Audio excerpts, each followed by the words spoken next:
Let's look at this image for a while, and then we'll get back to our topic, which was looking at the different manifestations of a Baroque impulse in the works of Borromini in specific, and also Bernini and his contemporaries. The third great member of the Roman Baroque is Pietro da Cortona. And da Cortona simply means from Cortona, which is a town in Tuscany. And like so many of these Renaissance guys or Baroque guys, Pietro da Cortona is as comfortable doing painting as he is doing architecture. And this ceiling in the Barberini Palace is often considered to be the best thing ever when it comes to ceiling painting in the Baroque. And one thing that's so spectacular about it is just the very idea of how this thing engages the space below it. When we looked at the Sistine Chapel, or even when we looked at the Farnese ceiling by Annibale Carracci, which we looked at very briefly, just for me to say, not as good as I would like it to be, we noticed that there was this idea that a picture, a framed picture, was transported to the ceiling. So ontologically, and ontological means having to do with states of being, having to do with states of, what existence we're talking about. So if you look at a picture, you know that that thing is in a different state of being than you are. That's the thing on the wall. That's the image. And so Michelangelo in the Sistine Chapel is very happy to keep that clear by framing pictures and having them be up on the ceiling. Pietro da Cortona does something quite different. Pietro da Cortona here is extending the space of the room illusionistically. Quite a theme, really. You often get these paintings called things like the crucifixion, or the creation of Adam, or the separation of light and day. These are great biblical themes. The theme of Pietro da Cortona's painting is the triumph of the Barberini. The Barberini are his clients. That's kind of crazy, right? It would be like the triumph of Bill Gates, going up in chariots into the sky. Something like that. If you've got enough money, you can pay for that. I would definitely be commissioning that one if I were Bill Gates. But look what's going on. It's really quite amazing. It is as though the ceiling of the room has been blown away. There is an extension of the architectural features of the room into the painting, and then a dismantling of those features as this great sense of rising up happens. It's a trompe-l'oeil, perspective is being used, but it's a trompe-l'oeil converging upward rather than converging forward. All of the techniques of the Baroque that we've admired in architecture are being trotted out here with great glory. And that is these complex compositional strategies of diagonal recession, of multiplicity versus unity, of loose handling of paint, strong plays of light and dark, and a moving of the pictorial image almost into the territory of theater. It becomes so dramatic and so active. Just wanted to show you that as a point of reference for where we've come since the days of Michelangelo, which were not really so very long ago. Just a little diagram from Christian Norberg Schultz, whom we mentioned before, talking about two basic diagrams for the Baroque church. One diagram is the longitudinal church that really becomes expansive around the dome, so much so that the domed part of the church becomes kind of like that great vault of heaven, that microcosm of the heavens that the centralized church tried to be.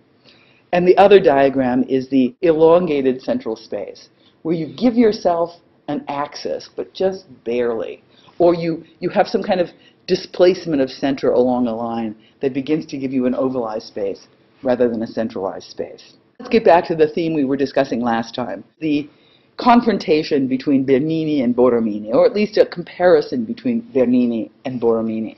Borromini and Bernini were both together working on projects with Carlo Maderno. And when Maderno died, they more or less went their separate ways. And their separate ways were quite different.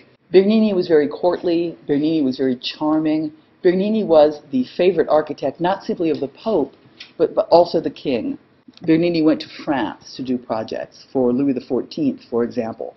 Nobody was as charming as Bernini. And here you see a little handsome guy, Bernini, over here. Meanwhile, we have Borromini. And Borromini was very grumpy and very paranoid. Borromini eventually committed suicide by falling on his sword. And as he was dying, he was burning his drawings because he didn't want somebody else to get credit for designs that he did. Particularly, he didn't want Bernini to get credit for designs that he did. So he was in a difficult psychological state, let's say, whereas Bernini was very gracious. The implications of that, if you happen to be an architect, is you don't get so many clients if you're the grumpy, paranoid, schizophrenic guy. And you get lots of clients if you're the courtly guy that popes and kings like to spend time with. There are more differences between them. I would say one difference is that Borromini comes to architecture, through stone cutting, through masonry. When Borromini was a little boy, he actually cut stone on the Milan Cathedral. That was his first job. There are certain little winged angels that are signature Borromini elements, and you can find some of those in the Milan Cathedral.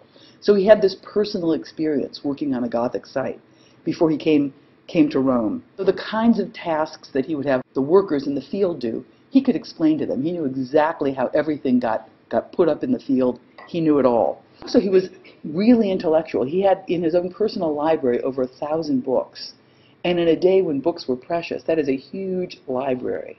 Unlike, say, Michelangelo or Palladio, who had great patrons who brought them into this sophisticated way of thinking about the world, thinking about philosophy, Borromini is a kind of autodidact, which means he taught himself things by reading. He became familiar with theory. He tried to load on as many meanings as possible. Meanwhile, Bernini was a sculptor. He was really interested in these close observations of nature, very interested in the virtuosity of handling stone, but not really skillful in architectural questions. So let's look at a couple of projects that they did that are similar in terms of program.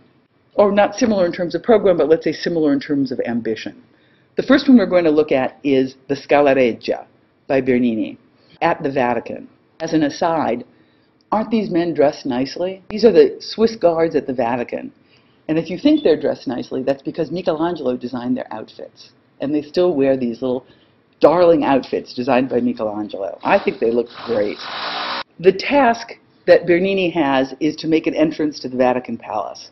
The Vatican Palace is up on an upper level, and the desire is to make an entrance more or less through here. So a big stair that gets you to the upper level of the Vatican Palace from the courtyard in front of the Vatican. What he does is he designs this dramatic stair called the Scala Regia, which basically means the royal stair. And he designs it in a theatrical way. What would we expect from Borromini? We would only expect that he would design it in a theatrical way. So this is where you enter the system, and you move up, and as you move up, you have these landings that are bathed in light from hidden light sources. You can see the rhythm of light coming into it from this drawing down below. There is a bridge where you have an opportunity either to move into the church or move into some private quarters, and then you continue up. How's he designing this? You can look at the section, you can look at the plan, and you should immediately notice that he's taking ideas about perspective or ideas about trompe-l'oeil and building them into the plan. The walls taper. And not only do the walls taper, but the relationship of floor to ceiling tapers. So it's a taller space here than here. He's building a fake perspective. He's building a trompe-l'oeil that you walk through. And he's being very careful to manipulate not simply the shape of the space, but even the dimension of the columns and the intercolumniation between the columns and the amount of light that comes in. So you get this thoroughgoing sense of being carried away by the illusion of the space, and that this long march up to the top seems easy because it's so well orchestrated. Meanwhile, poor little Borromini, all grumpy. He has like 3 people who ever want to give him work. One guy is a cardinal called Virgilio Spada, and this is the Palazzo Spada, a mannerist building. Unfortunately, Spada already had a palace, but he got Borromini to do this little addition, the Galleria Spada. Here's a plan of it, and you see here where it's situated. This is a courtyard, this is the Galleria Spada, and this is the main courtyard of the palazzo. This is a funny shape also. It's a little tapering cone, similar to the tapering cone that we saw being used by Bernini, but now at a much smaller scale. You see there's a little statue at the end of the line, and you have some sense, looking at this thing, of how big the statue will be. The statue is more or less half a column height, slightly less than half a column height. A person is slightly less than half a column height. So all of the visual cues of the receding lines, of the coffering, of the columns, make you think the little statue is going to be person height. But actually, he tricked you. The little statue is like this big at the end of the line. And it is this trompe-l'oeil. It's, I think, more effective than the Bernini trompe-l'oeil, but the Bernini trompe-l'oeil is really in prime real estate, which is to say the Vatican, and at a scale that's much, much greater. This is a little drawing showing you the details of how this illusion is created by stepping down the ceiling, by stepping up the floor, and by shrinking the scale of the columns, the intercolumniation, and the bays that introduce light into the system.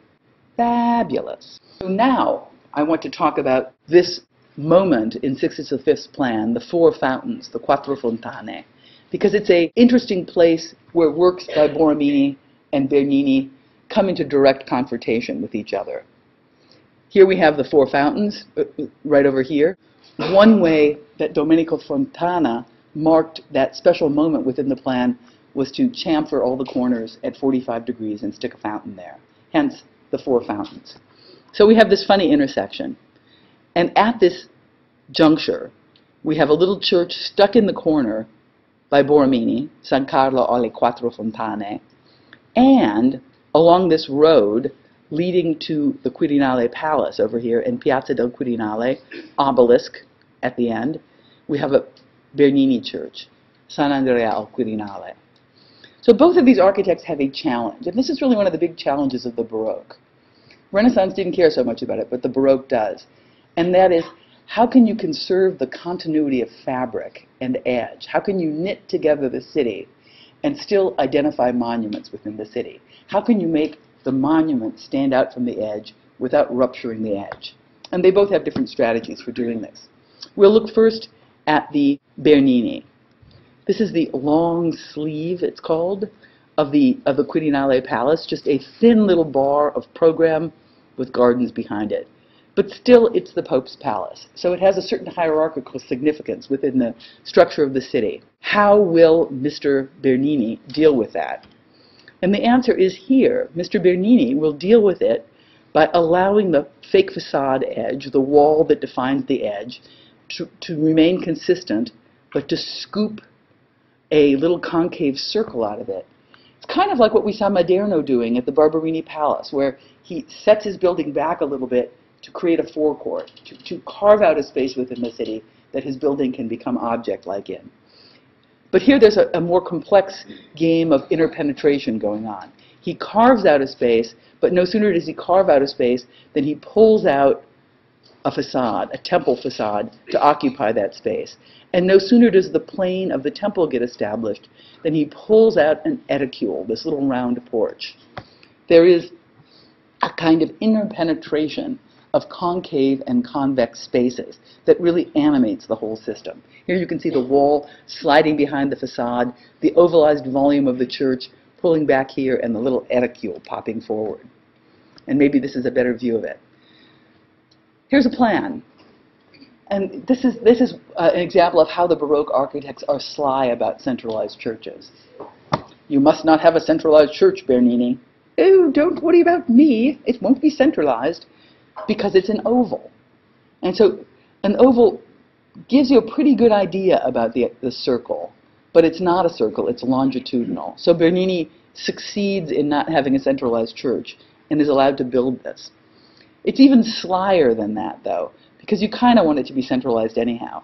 So the long axis, strangely, is not the processional axis. So even though even though it has a long axis and isn't centralized, it's not like it's ideal for processions. There's an apse over here for the altar, and the length from the entry through the apse and the length from pier to pier on the long axis is the same. So he's kind of insinuated centrality within the ovalized space of the church. He is clever. But just look at the interplay between these different volumes. It's really, really powerful. You know, in Mannerist architecture, tensions are set into play, and they become irreconcilable. Like, how can you put these two things together, and all you feel is tension. And I think what's amazing about Baroque architecture, and maybe specifically Baroque architecture in the hands of somebody like Bernini, is how oppositions are set into play. Here's a plane, here's a volume. Here's an edge of the city, here's an object building. What are you going to do? No problem. I'll just synthesize. It'll be fine. I'll whip them up all together. So these things are reconciled in a way that seems harmonious, that seems to dissipate the idea of tension and give you something more like counterpoint than dissonance. This fabulousness of the stair pulling out, pushing you away as you're trying to move forward, and fabulousness of the edicule, this little volume, pulling out, and for a moment at least, giving you an idea about the idealized, centralized pavilion that is denied when you come onto the inside. On the inside, things are going on that we're familiar with because we looked at the Cornaro Chapel. So we're familiar with polychromy. We're familiar with all of the arts marshaling their forces together to create this really strong theatrical experience. So we have little angels crawling off the dome and crawling into the space of the church, as though they have liberated themselves from heaven and they're coming down to meet you. And you can see them, oh, I'm getting out of here, this is no good, happening up here. And the colors are these rich marbles, these gold leaves, these saturated tones, quite different than the kinds of things we've seen before. So if we go down here to the corner of the Quattro Fontane, we find the solution put into play by Borromini, where he's trying to do the same thing. How can I put a building in a dense urban fabric and simultaneously hold the edge and define the urban space of the city and still individuate the objectness and therefore mark the hierarchy of my building? He does it in this subtle and sly way. What's going on is this strange attitude about the facade. Here, by the way, is one of those fountains, one of those 4 fountains put at the intersection of the 2 Sistine roads. The facade seems to have a life of its own. The facade undulates. The facade wobbles away from the wall and disengages. An autograph drawing, and by autograph I mean it's Borromini's drawing. You can see in this drawing something funny happening, and that is the axis of the facade and the axis of the church are misaligned. What that means is that the facade is in fact peeling away slightly from the line of the street and inclining toward the line of this octagonal crossing that we have here, as though the facade wants to march away from street edge and occupy corner. And this autonomy of inside and outside is something that we already saw in the Gesù Church by Vignola, which more or less set the ground rules for subsequent Baroque churches. That is to say, the facade's doing one thing. The facade is a billboard. The facade is rhetorical and promoting messages of the church, and the body of the church can do quite different things. In Borromini, it becomes more animated, and the facade begins to take on the freedom to move anywhere it wants. This is an early expression of this theme that we'll see developed in subsequent Borromini works. This is the undulating facade, really exaggerated here in this drawing. And in its undulation, it begins to inflect toward the square of the 4 fountains, so that it can begin to, at least symbolically, occupy the space of the 4 fountains as its piazza, even though it's on the flat edge of a street. And here's the fountain embedded into the corner. This is what the plan looks like, and the plan is not ideal. The plan is dealing with all of these contingencies, and it's a tiny little site. Remember, Borromini is grumpy. Nobody's going to give him a good project. This is a project for an order of monks called Spanish Trinitarians. They dressed in outfits that were these kind of black, rough cloths. And Borromini liked the way they dressed so much that he dressed like that for the rest of his life. It was like, I don't know, somebody dressing like a 19th century gentleman. It was like 100 years out of style. But he thought this was correct. People were too pompous. People were too decorative. Let's rein it in. So here again we see an idea about, can I make it centralized? I would like to make it centralized, and so it's an oval. And the oval takes the idea of center and stretches it and therefore meets the brief. But it's not simply an oval. Borromini is always more complex and will never give you simply one reading when he can give you multiple readings. If you look at this plan, it's almost a superposition of multiple plan geometries. It's an oval, or circle. We could say it's a version of a circle. It's an octagon. It's a cross. So there are 3 plan types superimposed. And if you think that the client is an order of Trinitarians, threeness is important to them. A very important art historian called Leo Steinberg wrote his dissertation on this church in like 1960. And goes through quite meticulously showing you that everything in the church can be read 3 ways. This notion of tripleness doesn't simply happen to the plan, but it happens at every point. So look here at the cloister. If we look at the cloister, we also see the idea of cross. We get cross by the columniation, pinching in here to give us the cross. We get octagon. and we have circles coming out from the side.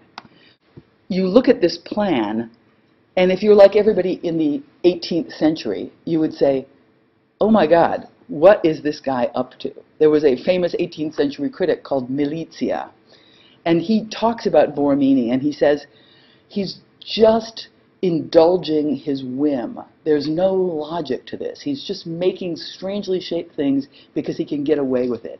He's talented, but he's completely undisciplined. He's the worst guy ever. People were really inclined to think that maybe this was the case. Maybe he, in fact, was completely undisciplined and making up shapes. Art historians didn't have access to his drawings really until after World War II. Very briefly, people saw drawings that Borromini did. They're held in a museum in Vienna called the Albertina. You get a bunch of Nazis in play, and nobody's looking at drawings in the Albertina. Instead, you're having wars. And so finally, after the war, people began to examine the drawings and saw that, in fact, there are these geometrical structures going on, that these things are tightly constructed. In fact, it was Leo Steinberg in his dissertation that began to say you have this trinary expression of geometry, not one thing but three things superimposed on each other: the cross, the octagon, and the oval. And he even goes farther to explain why you need the cross, the octagon, and the oval. You need the cross because the Latin cross, the Greek cross, it represents the body of Christ, it represents the shape of a church, it's the symbol of Christianity.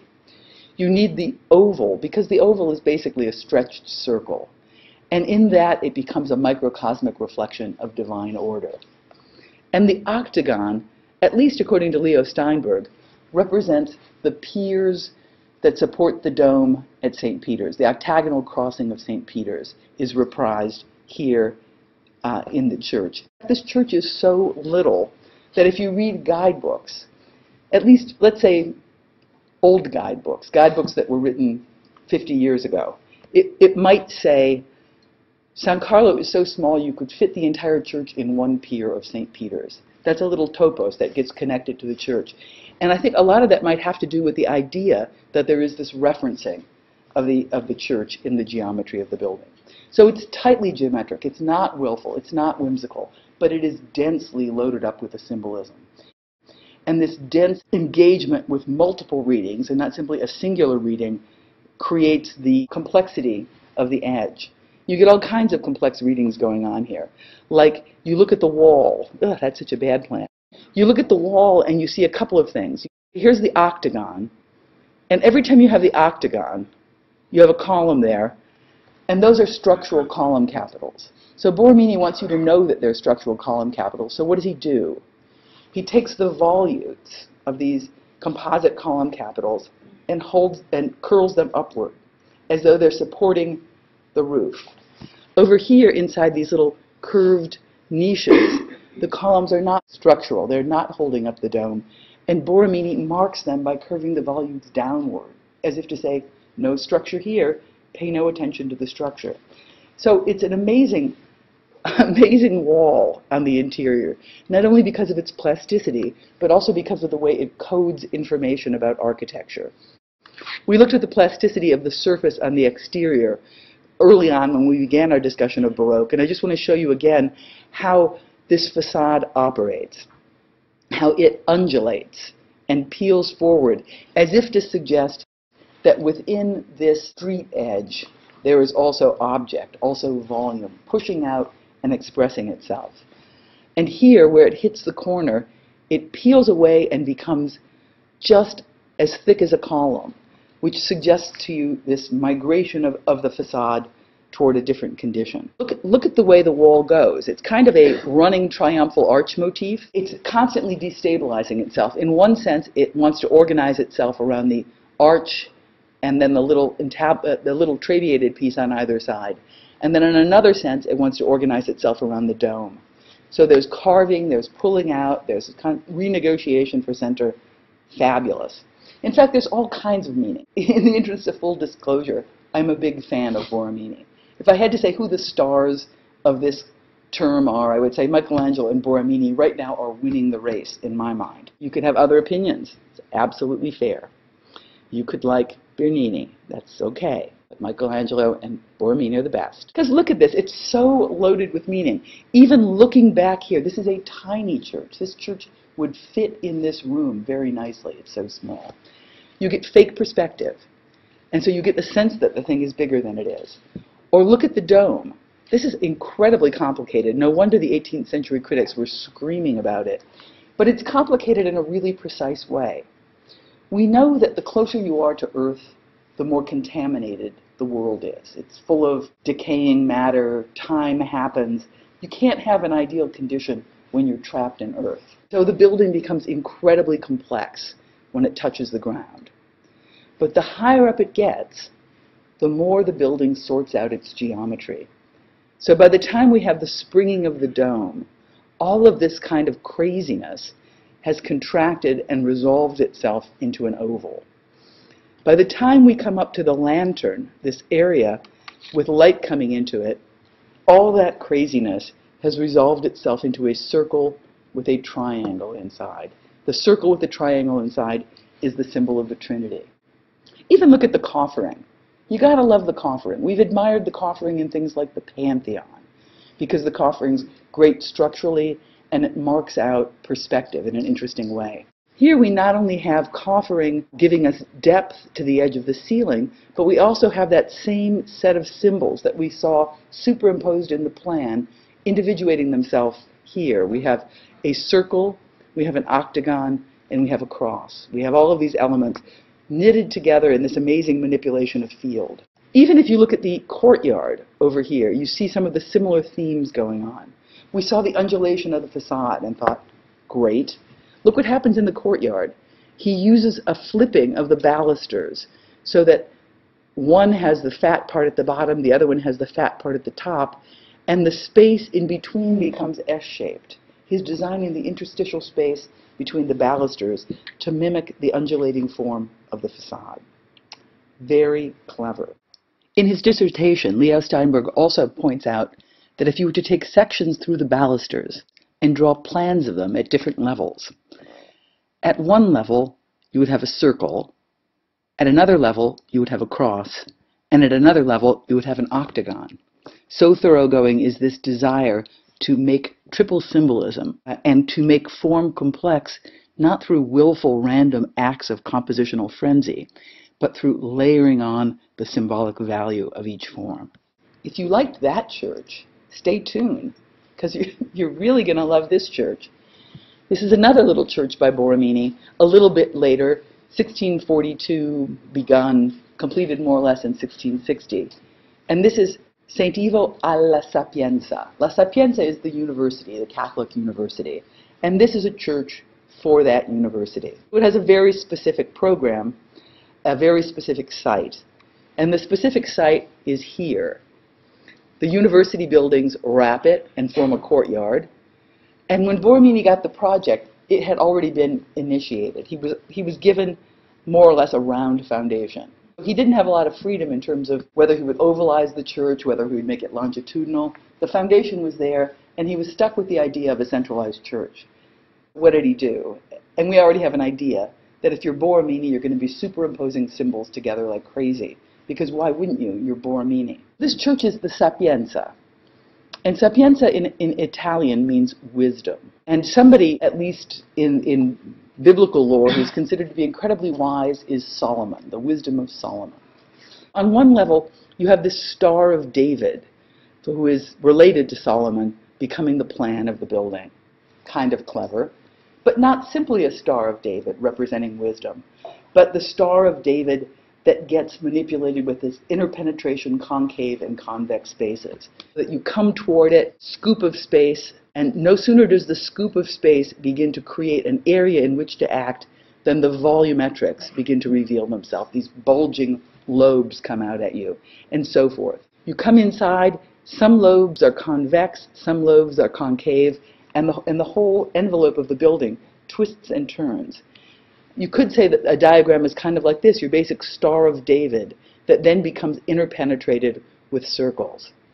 Another way to think about the plan, and Borromini would probably be thinking about it this way, is that he's trying to make a heraldic symbol that will flatter the Pope. And at the time that he initiates the commission, the Pope is Urban, who is a Barberini. And the heraldic symbol of the Barberini is the bee. These are early drawings of the building, and right here, in the middle of the whole thing, there's a bee. And if you look at the bee, and you look at the plan of the church, it's almost as if the plan of the church becomes an architectural representation of the Barberini bee. Hilarious. Sadly, there were like 3 popes that he had to go through before this thing got built, so he constantly keeps shifting the iconic program. The last pope that was here was Pamphili, and his heraldic symbol was the dove. But it's easy enough to get a dove in there, too. I could certainly draw that dove and persuade Mr. Pamphili, also known as Innocent, that that was all about him. However, look at the section. Even the section kind of looks like a beehive if he's trying to flatter Mr. Barberini, Pope Urban. Beautiful church, strange church. Strange church in every sense of the word. Just let's look at it from the outside for a moment. What does it even look like? You know, what's the facade? It doesn't seem to have a facade, or it's playing this game where you negotiate between the condition of edge and the condition of object. So that edge of the university, wrap, continuous, and then suddenly the dome appears. And unlike, say, the Dome of St. Peter's, which is so far back that you basically have to be across the river in order to see it, this dome touches the edge of the building. You have immediate confrontation between the space of the dome and the edge. So they all constellate together, but they don't constellate together as a thing. It really becomes a kind of radical stacking. Here's a thing, here's a thing, here's a thing, here's a thing, here's a thing. And you might be inclined to say, what is he thinking about with all this stacking? In the collection of the 1,000 books that Borromini had, he had one book called Iconologia by Ripa, a Jesuit. And this book was a book of symbols. And so there are symbols that literally look like bits of this thing. Like this bottom part down here are a series of steps, which represent, in Ripa's Iconologia, the steps of grammar, the 7 steps of grammar. The little Dairy Queen element at the top of the building, swirly, swirly, swirly, looks like the Tower of Babel. That this is the risk you run when you try to know too much. The biblical story tells you that way back when, everyone spoke the same language, and people had the ambition to build a tower that would reach to heaven. And they were building this thing, and it was like Dairy Queen. It was swirly. And they had so much pride in their own abilities to accomplish things that ultimately God smote them. They went crashing to the ground. The Tower of Babel fell, and languages became multiple instead of unified. So people couldn't communicate very well. This is a risk, the idea that if you become too prideful in your knowledge of the world, you will have that fall. So it's surmounted, of course, by a cross. And I'm only giving you a few of the symbols. There are maybe about 40 different symbols from Ripa that can get mapped onto this thing. Look at the interior. This is another game that Borromini is playing that we haven't seen played in a long time. And that is, he's manipulating the dome in a way that's really frenetic. We saw in San Carlo le Quattro Fontane that the footprint of the building, depending on where you cut the section, changed from something quite complicated to something ovalized and something circular. But everything kind of resolved itself in San Carlo at the springing of the dome. Here, the springing of the dome directly reflects this weird little diagram of concave and convex incursions onto the geometry of the Star of David. That's where the dome springs. How do you resolve that? And luckily, Borromini was trained on the job site of the Milan Cathedral, cutting stone with masons who were building a Gothic church. So he had the same ability to conceptualize complex curvature. And by complex curvature, I mean something curving in multiple directions. Hard enough to build a dome, but a dome is pretty rational. You have that same arc all the way through if you're making a nice Roman dome. But to make a dome where the curvature is changing constantly, that is rather complicated. But Borromini manages to negotiate this. Fabulous. These little mountains that you see over here that look like pediments, heraldic symbols of the second pope, the Kiji pope in the middle there. The stars that we see all over here, heraldic symbols from the pope. So he's really desperately trying to make popes like him. But he has a hard time with that because he is a grump and he has a bad temper and he's smug. So you guys, rein it in. But isn't this great? Look at that. Wow. You look at this thing from a distance and you get one sense of what it is. You look at it close up and you get quite a different sense of what it is.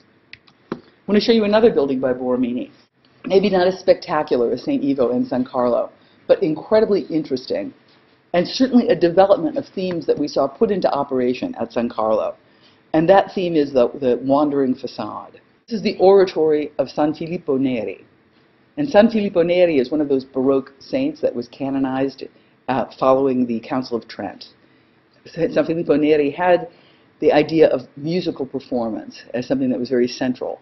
And so the task that Borromini has here is not really to make a church, but to make an oratory for musical performance. So it's a funny project, because here's the church, and the church is called Chiesa Nuova, New Church. And Borromini has to basically put a church right next to a church, which is odd, right? How do you do that? And one answer is you begin to code it materially to look different. So the Chiesa Nuova is made of white travertine, and this is the stone of Rome. This is the stone of Roman antiquity, and this is the stone out of which most significant buildings in Rome are constructed. The oratory is in brick. Already there's a little gesture of decorum here saying, I am secondary, I'm using this lower material, you are primary, you have this fancy material. And there's also this idea of negotiating the urban fabric. We have this wrapper of urban edge that translates through the building, and then you get a series of layers piled up on top of it. Big layers peeling away, peeling away. The facade, instead of becoming a thing on one surface, you really think it's several lamina of facade that are together. There's the 5-bay lamination, there's the 3-bay lamination, and then there's the 1-bay lamination, of course, out of which an edicule pops. And even the pediment that we have here, in a sense, registers the multiple origins from which it comes by having this kind of compromised, or let's say conflicted geometry. But that's not the only way the facade wanders or behaves strangely. Here's Chiesa Nuova, fabulous. Here's the oratory, little. So already there's this kind of Baroque exaggeration of scale or rhetorical gesture to make things seem grander than they are. This little thing has a facade that's almost as big as the facade of this big thing. And how does he accomplish that? And the answer is the facade in no way engages the volume of the church. It's just there. Or let's say in some way it does. These are the limits of the facade of the oratory by Borromini. And you come inside and you enter a vestibule. So that's kind of clever. It's rhetorical. It's act one of a drama of the senses, the rest of which will unfold in different ways once you've entered the building. At the same time, the local lie, not telling you the truth about the organization of the oratory, does tell you the truth about the organization of the monastic compound. So the facade centers on a series of courtyards, but slips away from the lineament of the oratory itself. Fabulousness. The language is crazy. I just think, not since Michelangelo have we seen someone so playful. Like, look at this portal. This is on the second story where you might come out and greet the people. What is going on here? You get this kind of wobbling as something seems to be transforming or transmogrifying before your very eyes. The columns slip up and begin to well out into this like ear-like lobe that suggests a column capital in the process of formation, but not succeeding in forming because things are translating to the vertical. Things are moving up with this holy fire. Crazy. And on the inside, we see more of this legacy of Gothic masonry that Borromini had up his sleeve, in that the entire vaulting of the oratory is ribbed. That's strange. We know Brunelleschi used rib vaulting, but Brunelleschi sort of used rib vaulting by default. He was trying to figure out how to put a dome up, and that was what was available. By now, Borromini is going back and pulling up something that had been discarded. And he's doing it to begin to get a continuity of reading between the pilasters that wrap the wall and the articulation of the ceiling. And he's also doing it to come up with a crafty corner solution, where instead of having one of those bad Brunelleschi corners, or let's say difficult to resolve corners, he simply puts one of these wrapping things along the corner and pulls it up so that it becomes a kind of seamless transition of the continuity of the wrapper. Great. This technique of slippy, slidey facade happens again and again in Borromini. This is a little church, not quite finished facade, but we can see his intention of the facade. Santa Maria delle Sette Dolori, St. Mary of the Seven Sorrows. This is a nunnery across the river in Trastevere. And here there's an idea about a facade, there's an idea about a center, but when you actually look at what's going on, here's the church. The facade has moved away to set up the first event in a series of events that you will experience. And here's another building by Borromini called Propaganda Fide. And you might say, well, what does that mean? And it means propagate the faith. The word propaganda really comes from the Jesuits, this idea that you go forth and you proselytize. So this was the headquarters for the Jesuits who were sending people all over the world to propagate the faith. Here, too, there is this kind of slippy, slidey facade. Here is the church, and here's the facade. He's just pushing it away and beginning to play different themes. And if you look at details of Propaganda Fide, you can see some of this crazy language that's going on with Borromini, where the piers seem to taper. They're really skinny down below. They get fatter, and then they get skinny again, like stretching, like gum. And they rotate out of the alignment here, and everything begins to crank as you read and register these pressures and these forces within the line of the building. And here, too, Borromini is playing around with these basket weaves, with this different idea about what it is to make a vault, and taking the pilasters that you have down below and wrapping them up. It's got a different idea about the corner here, and I think a better idea about the corner here. In the oratory, there was a solid. There was a pilaster in the corner that peeled up. Here, there's a void in the corner. And so he never even has to solve the question of the corner. The corner is voided. The corner is not even there. It's just the space between the ribs. So clever. This is Piazza Navona, the greatest square in Rome. And this is one more point at which Borromini and Bernini are both operating in close adjacency. Bernini has the charge of making 3 fountains in this long space, and Borromini has the charge of completing this church. The church is Sant'Agnese. This also is a church that had been initiated by another architect, and Borromini is given the commission to complete it. The idea of Piazza Navona is kind of amazing. It's the sort of thing we've seen in city plans before. When we looked at Florence, we saw the trace of an old arena in the city of Florence, and this was once a horse racing stadium. It was the hippodrome of the Emperor Domitian. As in Florence, where the old Roman walls were encrusted with buildings, the same thing happened here too. The actual structure of the racing theater was reused to make all these building edges, but they kept the center void. Fabulous. Noli map shows us it right over here. So what are these interventions? What is the strategy deployed by Bernini to make his fountains? What is the strategy deployed by Borromini to make his churches? The name of the church that Borromini is designing is San Agnese in Agone. The name does not refer to agony of her martyrdom, which must have been excruciating, but rather to the fact that in Greek, the kind of athletic competitions that were taking place in this stadium were called agone, or agonies, hence the name in Agone.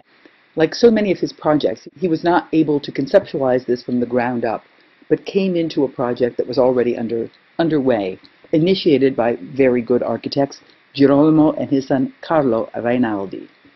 Borromini came into it after the foundations were in, so the plan, for the most part, is not the work of Borromini. And the part that seems most characteristic of Borromini is the facade and the urban strategy. To wit, how do you put a building in a square as important as Piazza Navona and simultaneously maintain the coherence of the fabric edge and yet emphasize the monumentality of the church? And this was particularly important because the client was Pope Innocent, Pamphili, and the Pamphili Palace was directly adjacent to the church, and the church was to be the place for the tomb of Pope Innocent. It kind of reminds you of something we've seen before. For example, San Andrea al Quirinale. Not that you would want Borromini to hear you saying that.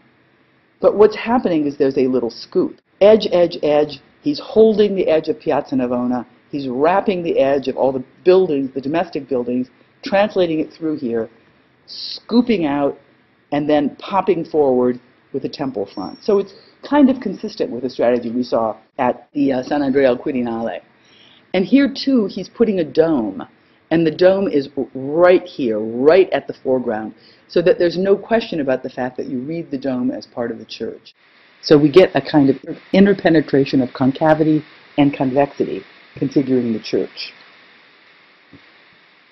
It's also possible, and I would say probable, given the filial relationship between Borromini and Maderno, and given Borromini's strong Michelangelesque sensibility, that in building this church for the Pope, for Pope Innocent, albeit not at the Vatican, he took it as a private task to rebuild St. Peter's. St. Peter's that had been spoiled by the addition of the nave to Michelangelo's church and by the failure of Bernini to complete the towers. Here to the left we see St. Peter's, funny-looking St. Peter's with its silly little dome. And here's a drawing of what St. Peter's would have looked like. So many of the strategies deployed here by Borromini seem to do a double task. On one hand, they hold back the pressure of the edge and permit the insertion of an object into the fabric, and at the same time make visible the immediate proximity of the drum and the dome on the temple-fronted portico, bracketed by towers. Dreams for St. Peter's that were never realized. So now we have towers, and that works really well. And the towers also work really well, almost like bookends, stopping the march of edge that we have coming in along the edge of Piazza Navona, bracketing it away, and allowing the object of this church to be instituted here. This church was done for the Pamphili family when Pope Innocent was reigning, and that was really lucky, because one of the craftsmen that was working on the church was sloppy, and so Borromini killed him. Well, wouldn't you? Craft. Come on, think about it. People look really shocked.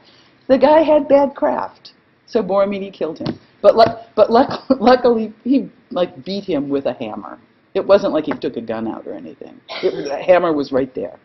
Craft is really important. If you have any trouble with craft in studio, I want you to get better fast. This could still happen. Pope Innocent got him out of trouble, and so he was able to continue practicing. But that was considered to be a black mark on his record, and just one of the indications that he's a little bit out of control. Right in front of the Church of Sant'Agnese, we have a Bernini fountain of the Four Rivers. And this is kind of a great thing. This is one of those obelisks that gets placed hither and yon in the Baroque city of Rome. And we know from our discussion of the obelisk at St. Peter's that obelisks are heavy. This is a small obelisk compared to that one. But still, look how Bernini situates it. The theme of the fountain is the four rivers. And so you have river gods of Asia, Europe, America, and Africa lounging about, and this kind of frothy whipping up of waves all around them, and then real water down below. And what Bernini actually does is he has a void underneath this heavy obelisk, so that it's a miracle enough that these obelisks can be moved, but if you situate one in this kind of precarious place, kind of fabulous. These are some of the different river gods down here. And you might notice that on the church there's a statue of the Virgin. And guidebooks will tell you that this character, river god who's going like this, is afraid that the Borromini church will fall down. This is a little joke being made by Bernini because he's full of life. And up here you have the Virgin blessing him and saying, "Don't worry, Borromini built this church. It'll be fine. Towers won't be falling here." We're going to continue next time talking a little bit more about Pietro da Cortona and also urban space and the deliberate design of urban space.